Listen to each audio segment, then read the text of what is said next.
دا مساتره د روزنیز مرکز مداومین په پلي نظام ترتیب او ستاسو د راتلو بیان لري. د نظام بلندوی سارمان چراغ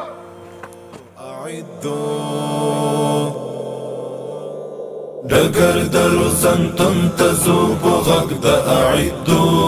تدریب وکړئ رباط وکړئ په مینا شزل مو دگر در روزنتون تزوب غږ د اعدو تدریب وکړئ رباط وکړئ په مینا شزل مو دگر در روزنتون تزوب غږ د اعدو تدریب وکړئ رباط وکړئ په مینا شزل مو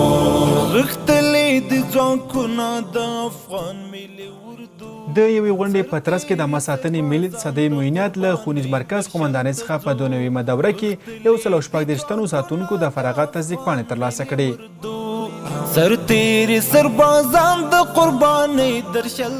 بسم الله الرحمن الرحيم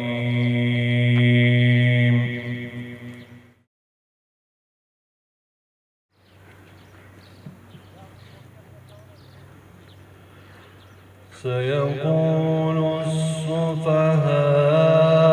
من الناس ما دغه غونډه چې د قرآن عظیم الشان د څو مبارکو آیاتونو په تلاوت پیل شوه په اوږدو کې مسؤلینو خپلې ارزښتمنې ویناوې او ساتونکو خپل مسلکي تکتیکونه نندارې ته وړاندې کړل.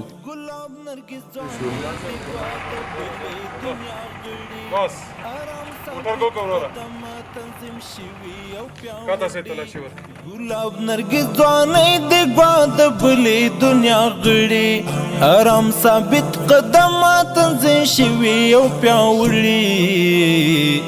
اقصا د ازادۍ بزیري او رودشکالو تدریب وکړئ رباط وکړئ په مینا شزل مو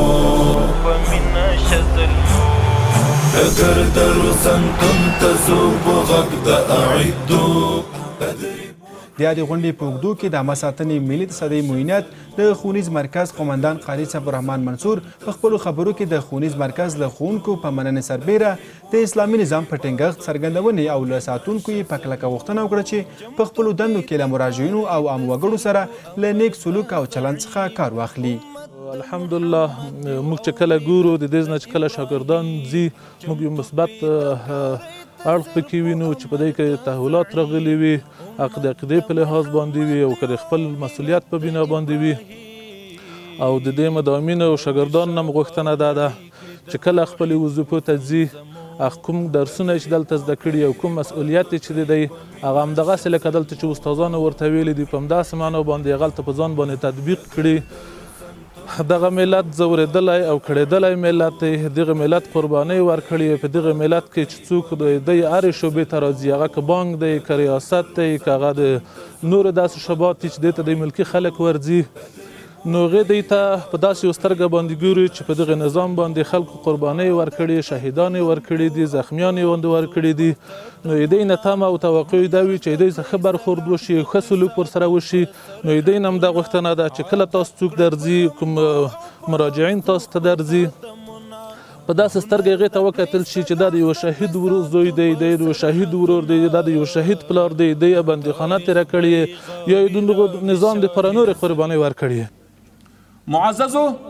ابي هريره رضی الله عنه حدیث روایت کوي چې رسول علیه السلام وویلې چې هغه څوک چې د ژبه او زړه د الله تعالی په ذکر باندې عادت شول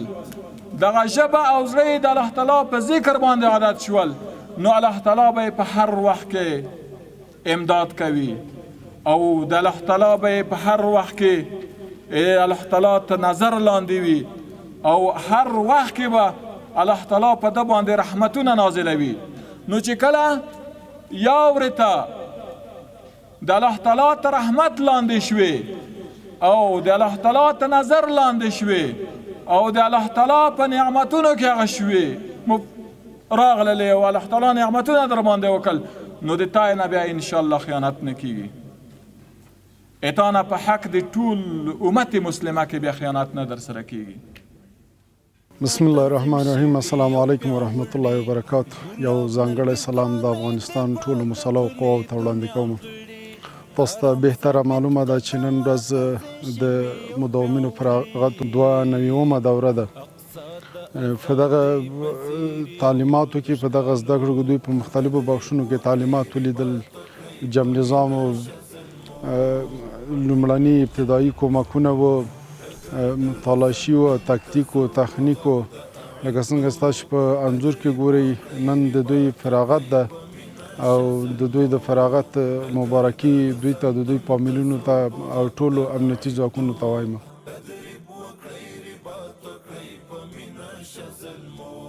چمتو پیدا کاری ته صرف امر د زعیم امت د محمد یو او ملت د ابراهیم. چمتو پیدا کاری ته صرف امر د زعیم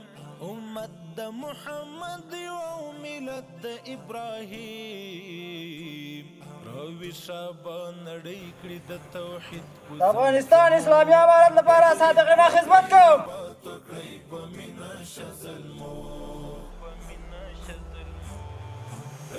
نویو فارغو ساتونکو په ټینګازم ژمنه وکړه چې په هیواد کې به له ملي پانګې ساتنه کوي او ډاډ یې ورکړ چې خپل هیواد او خلکو ته به د خدمت کولو په برخه کې نه ستړي کېدونکې هلې ځلې وکړي.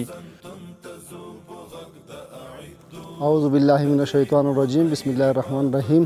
موږ خپل هیوادوالو ته اطمینان ورکو چې موږ په مرکزي تربیوي کې ډېره ښه روزنه لیدلې د ډېرو ښو مسلکي استادانو د خوا نه، هم په مختلفو برخو کې د مثلا د ماین، مثلا د ګازمې، د فیرې، د هر شي په برخه کې موږ ډېرې ښې زده کړې کړې دي. انشاءالله د خپل هیواد نه په مېړانه باندې دفاع کوو انشاءالله. اللهم انصر المجاهدين الذين يجاهدون لبيان الحق والدعوة.